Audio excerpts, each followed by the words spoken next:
আসসালামু আলাইকুম। আমরা আজকে লার্নিং এন্ড কমার্শিয়াল পক্ষ থেকে তৃতীয় ক্লাসে 2026 সালে তৃতীয় ক্লাসটা শুরু করতেছি। আজকে বিষয় হচ্ছে ইম্পোর্ট, ইন্ডাস্ট্রিয়াল ইম্পোর্ট।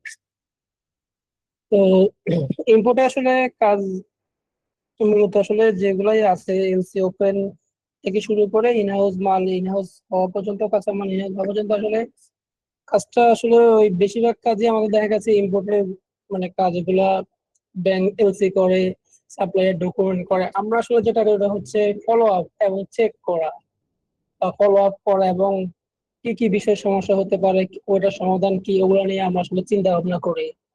আসলে এক্সপোর্টে যেরকম প্র্যাকটিক্যালি কাজ বেশি, ইম্পোর্ট আসলে প্র্যাকটিক্যালি কাজ আসলে তেমন বেশি না। সে সে বিষয়ে আমরা সবাই অবগত আছি। তো যারা নাই তারাও আসলে আস্তে আস্তে শিখে শিখে অবগত হয়ে যাবেন, সমস্যা নাই। তো ইম্পোর্টে হচ্ছে প্রথম হচ্ছে ধরুন আপনার ইম্পোর্ট পারমিশন থাকতে হবে। যেমন আইআরসি ইম্পোর্ট করতে হলে আপনার আইআরসি থাকতে হবে, সেটা বন্ডেড হোক, নন বন্ডেড হোক, কমার্শিয়াল হোক অথবা ইন্ডাস্ট্রিয়াল হোক। তারপর হচ্ছে বন্ড ফ্যাসিলিটি। তাহলে আইআরসি থাকার পর আপনি ইম্পোর্ট লাইসেন্স পাইছেন। তারপর হচ্ছে বন্ড ফ্যাসিলিটি হচ্ছে আপনার কি বন্ড ফ্যাসিলিটি থাকলে আপনি ট্যাক্স ফ্রি আনতে পারবেন, না তার ট্যাক্স দিয়ে আনতে হবে। যদিও বর্তমানে সরকার নন বন্ডেডদের জন্য একটা দিছে, সুবিধা দিছে যে ব্যাংক গ্যারান্টির মাধ্যমে ট্যাক্স ফ্রি মাল আনতে পারবে। এটা অনেকে আনে, অনেকে আসলে বোঝার চেষ্টা করতেছে মা আসলে কাজটা কিভাবে হয়। এটা নিয়ে আমরা আসলে অন্য সময় একটা কথা বলবো। যারা বেশিরভাগ আমাদের বন্ডার তো আর আসলে বন্ড নন বন্ডেড কমই আছে, দুই একটা থাকে আর কি। ওটা নিয়ে আসলে পরে বন্ডের যখন ক্লাস হবে তখন এটা নিয়ে আমরা আলোচনা করবো। এ বিষয়ে আমাদের আর ডিটেলস জানতে হবে, নন বন্ডেড যেগুলো আসলে ট্যাক্স ফ্রি ইম্পোর্ট হয়। তৃতীয় বিষয়টা হচ্ছে আমাদের একটা আইটেম আমরা যখন ইম্পোর্ট করব, ওটার কমার্শিয়াল নেম, এসএস কোড, এগুলো সব ঠিক আছে কিনা as per বাংলাদেশ অথবা বাংলাদেশ কাস্টম ট্যারিফ। সেটা এরকম হচ্ছে যে ধরেন আপনার একটা পিএ আসছে, ওটা আপনি রিসিভিং করে ফেলছেন, ব্যাংকে জমা দিয়েছেন অ্যাপ্লিকেশন করে। খুবই একটা ইজি বিষয়। জমা দেওয়ার পর এলসি হলো, মাল আসলো, মাল আসার পর দেখা গেল যে আপনার কাঁচামালের সাথে আপনার বিসিটি এবং লাইসেন্সের কোনো মিল নাই এসএস কোড এবং কাঁচামালের সাথে। তখন দেখা গেছে আপনি মালটা রিলিজ করতে পারতেছেন না। এখন দৌড়াদৌড়ি শুরু করবেন কাস্টমসে, এনবিআর এ, বিকেএমই, বিজিএমই। এগুলো থেকে আমরা এড়ানোর জন্য প্রথম থেকে আমরা আসলে চেষ্টা করবো ডকুমেন্টটা চেক করা, ফিটা চেক করা, পারফরমেন্স ইনভয়েসটা চেক করা। তো যখন আমাদের কাছে আসবে আমরা প্রথমে ফিটা, কমার্শিয়াল নেম এবং এসএস কোড, লেটেস্ট বি বাংলাদেশ কাস্টম ট্যারিফ এবং আমাদের বড় লাইসেন্স, কোম্পানি বড় লাইসেন্স দুই জায়গায় আছে কিনা সেটা আমরা ফলো আপ করবো। করার পরে আমরা ফিটা এলসি জন্য অ্যাপ্লিকেশন রেডি করবো আর কি।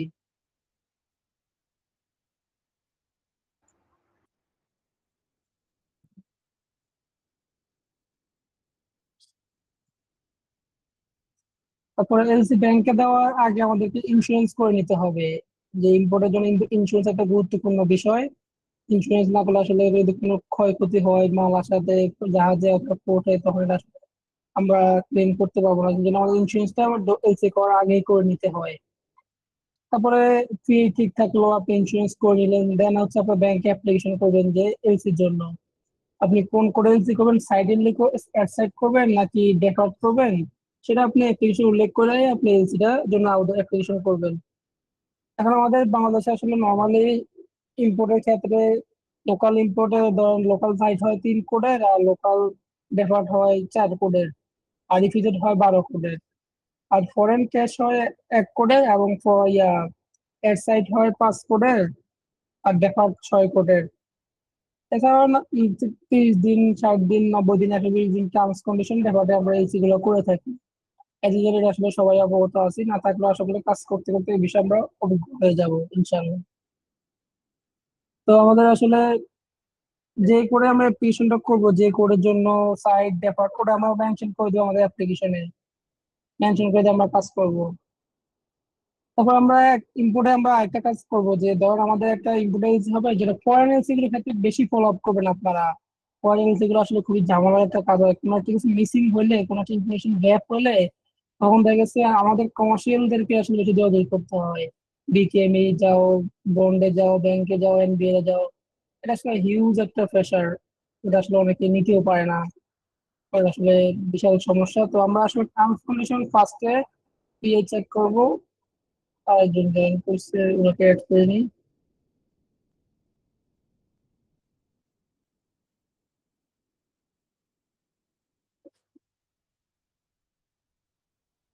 তো আমরা তো ফার্স্টে পিএ চেক করলাম, এরপর আমরা এলসি আবার চেক করবো অ্যাজ পার টার্মস কন্ডিশন আমার ঠিক আছে কিনা, পেমেন্ট টার্মস, তারপর শিপমেন্ট ডেট, এক্সপায়ার ডেট, হ্যাঁ এগুলা সবগুলা আমরা চেক করে নেব।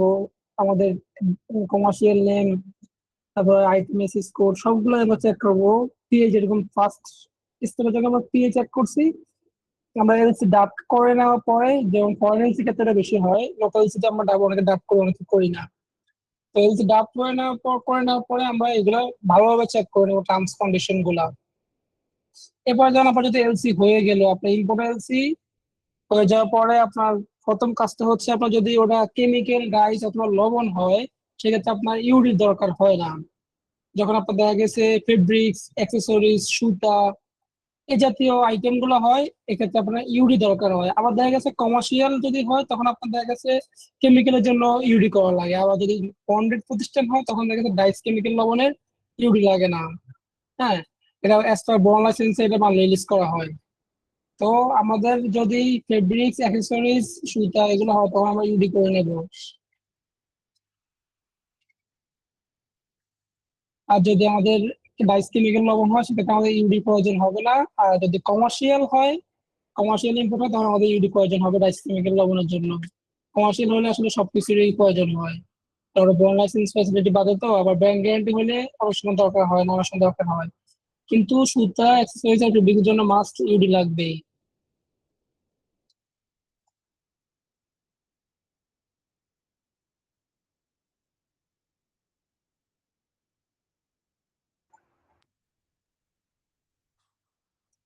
পরের স্টেপটা হচ্ছে আমাদের ডাব ডকুমেন্ট। আমাদের ধরেন এলসি হয়ে যাওয়ার পরে আমরা যখন এই সাপ্লায়ার দিয়ে দিই, তখন ওরা আমাদেরকে একটা কপি ডকুমেন্ট দেয়। তো এটা হচ্ছে আমাদের মানে ইম্পোর্টের একটা আবার ডকুমেন্ট চেক করার একটা পার্ট, তৃতীয় পার্ট।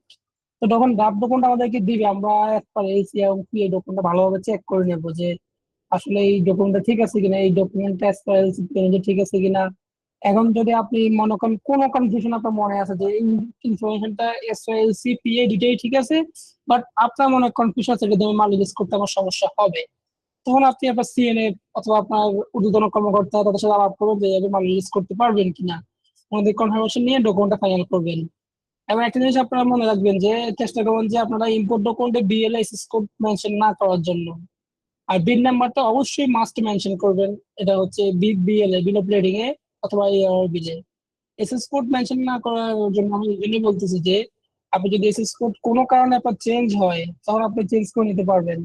আর যদি আপনি বিএলএ মেনশন করেন, দেখা যাচ্ছে আইজিএম হয়ে গেলেও আপনি এটা আসলে একটা কঠিন, হয় না যে তারা চেঞ্জ হয় না, চেঞ্জ হয়, কিন্তু একটা সময় সাপেক্ষে এবং মানে জোর জায়গার একটা বিষয় আছে। এই জন্য আপনি ডকুমেন্টটা ভালোভাবে চেক করে নেবেন। ডাব ডকুমেন্ট দেওয়ার পর and সবার কনফার্মেশন নিয়ে যদি কোনো থাকে, লেকিংস থাকে, কনফার্মেশন নিয়ে তারপর অরিজিনালের জন্য সাপ্লায়ারকে দিয়ে দিবেন। সাপ্লায়ার আপনাকে অরিজিনাল ডকুমেন্ট পাঠিয়ে দিবে আপনার কাছে। এরপর হচ্ছে আপনার ব্যাংক ডকুমেন্ট কালেক্ট। আপনার অরিজিনাল ডকুমেন্ট যখন আপনি কনভার্সন দিয়ে দিবেন, সে তার ডকুমেন্টটা ডাব ডকুমেন্ট কনফার্মেশন দিয়ে দেওয়ার পরে সাপ্লাই আপনাকে ওই ডাব ডকুমেন্ট কনফার্মেশনের উপরে কনফার্মেশন ডকুমেন্টটা নিয়ে এসে আপনাকে একটা অরিজিনাল ডকুমেন্ট ব্যাংকে পাঠাবে।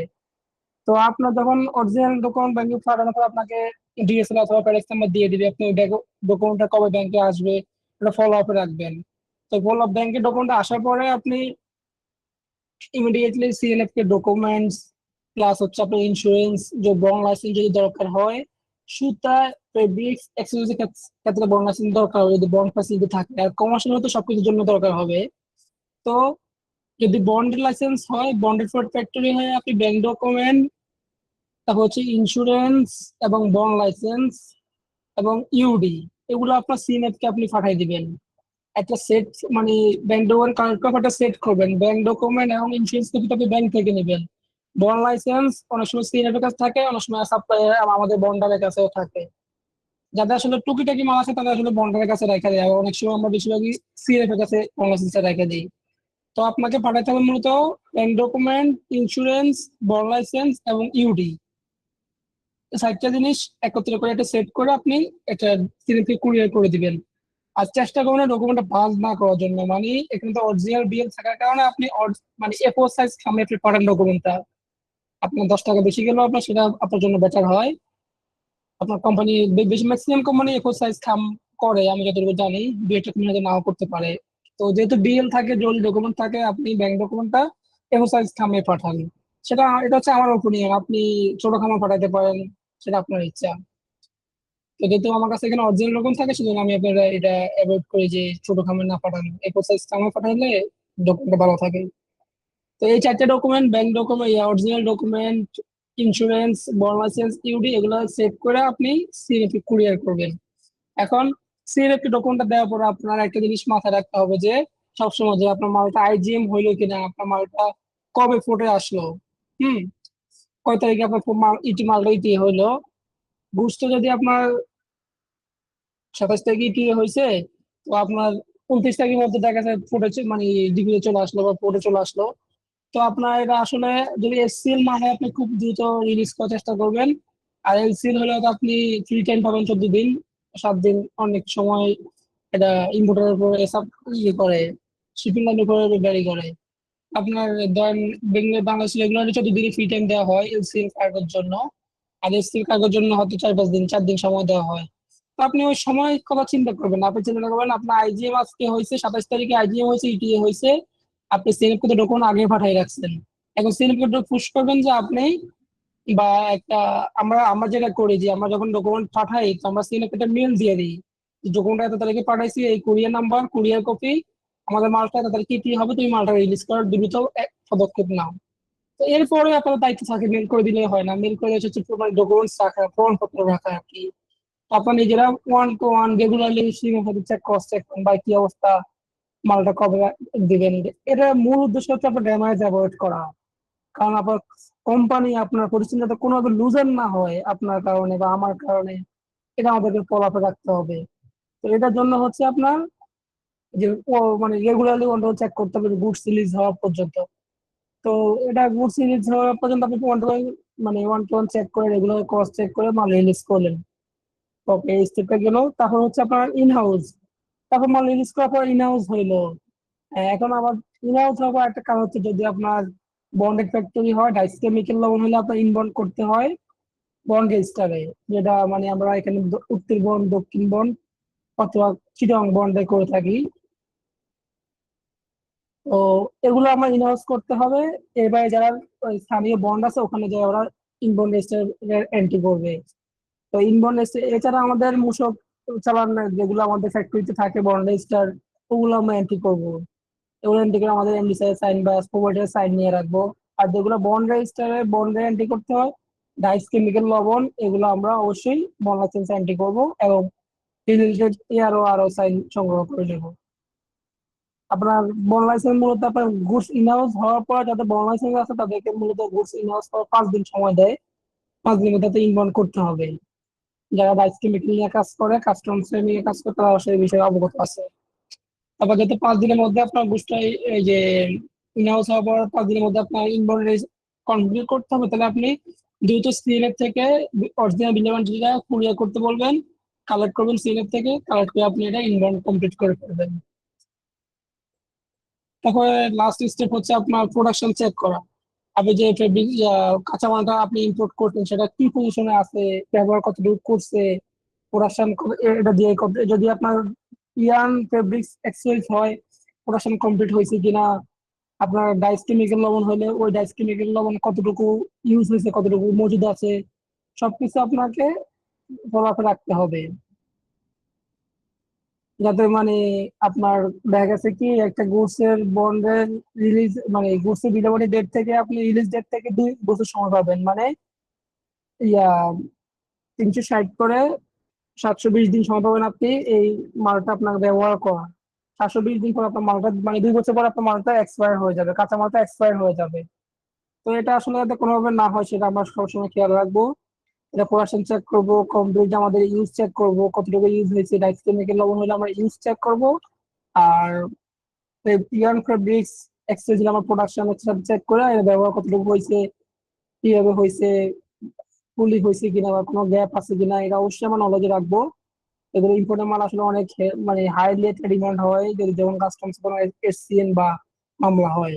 এটা অবশ্যই আমাদের কোম্পানি ড্যামেজ অ্যাভয়েড করার জন্য, পেনাল্টি অ্যাভয়েড করার জন্য আমরা day by day cross check করে এগুলো আমরা দ্রুত ব্যবহার করে ফেলবো। আর আমাদের বেশিরভাগই অনেক সাথে বর্তমানে আমাদের আরএফআইডি গুলো বেশিরভাগই কি হয়, ফ্রি অফ কস্টে আসে।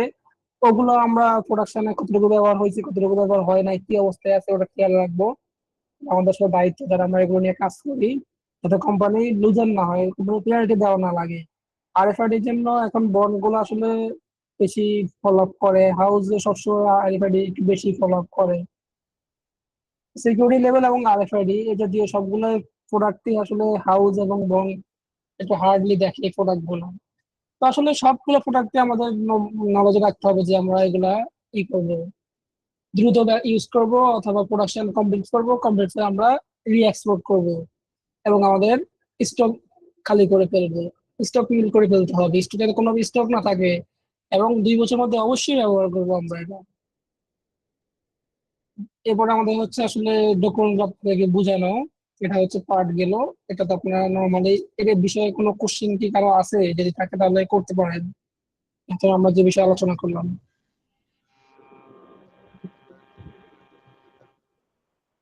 রাত ভাই, আমার একটা কোশ্চেন ছিল। জি ভাই বলেন। আচ্ছা, ধরেন ভাই একটা কোম্পানি নন বন্ড, তার বিজিএমএ রেজিস্ট্রেশন নাই, বিজিএমএ বা জি কোডে ফেব্রিক আছে, কিন্তু ফেব্রিক ছাড়ানোর শর্ত হইলো যে কনজাম্পশন দিয়া, কিন্তু আমার রেজিস্ট্রেশন নাই। আমি ওই ক্ষেত্রে হুম। কি ব্যাংক গ্যারান্টি দিয়ে ছাড়াবো নাকি আর কোনো অন্য কোনো হয়ে আছে? ব্যাংক গ্যারান্টি দিতে হলে তো আপনাকে ইউডি দিতেই হবে, বিজিএমও অথবা বিজিএমই ওটা লাগবেই। ওটা ছাড়া হ্যাঁ, তো কিন্তু আপনার আমার আমার কিন্তু ফ্যাসিলিটি বিজিএমএ রেজিস্ট্রেশন নাই, বিজিএমই নাই, আমি আপনার কি করবো? রেজিস্ট্রেশন না থাকলে আপনার করতে হবে, না হলে আপনার তো সিপিসি 1072 ফ্যাসিলিটি পাবেন না। আপনার যে বন্ডেড বা নন বন্ডেড হোক, সিপিসি 1072 হচ্ছে একটা ইনপুট একটা পার্ট, যেটাতে আপনার ইউডি রিকোয়ারমেন্ট অবশ্যই দিতেই হবে। না দিলে ওটা আপনার ট্যাক্স ফ্রিতে ট্যাক্স দিতে হবে। এখন অন্য বিষয়গুলো আমার না আলাপ করে এতটুকুই আমরা জানি। এখন ক্লাসের শেষে আপনারা থাকবেন, আমরা পরে আলাপ করবো এই বিষয়ে, যে আমাদের ওকে। ইউডি না থাকলে কি করতে হবে বা করণীয় কি। কিন্তু রেগুলার প্র্যাকটিসে আপনার মাস্ট লাগবে, কোনো অপশন নাই। না হলে আপনি বিলেভেন্টিতে সিপিসি 1072-তে আপনি বিলেভেন্টি নাম্বার ফেলতে পারবেন না, আপনার কমার্শিয়াল সিনেমা ফেলতে হবে যদি এটা বন্ডেড ফ্যাক্টরি হয়। আপনি যদি কমার্শিয়াল আনেন সেক্ষেত্রে তো আর বলার কিছু নাই। আচ্ছা, এই হিন্টস দিয়ে না, সিপিসির একটু হিন্টসটা দিয়ে না, এটা হচ্ছে বিলোপেন্টি, একটা হ্যাঁ। হচ্ছে মানে বিলামেন্টি বা হ্যাঁ, কাস্টমস একটা রুলস বা এসআর এর মতোই আর কি। এ করে কোন কোডে ওরা এটা আমার থেকে সিনে ভালো বলতে পারবে, আমি আসলে অত আচ্ছা, ভালো বুঝি না। ওকে।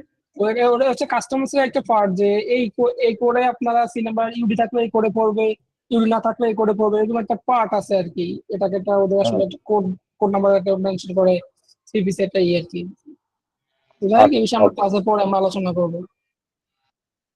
আচ্ছা, আর আরো কোনো কোশ্চেন আছে?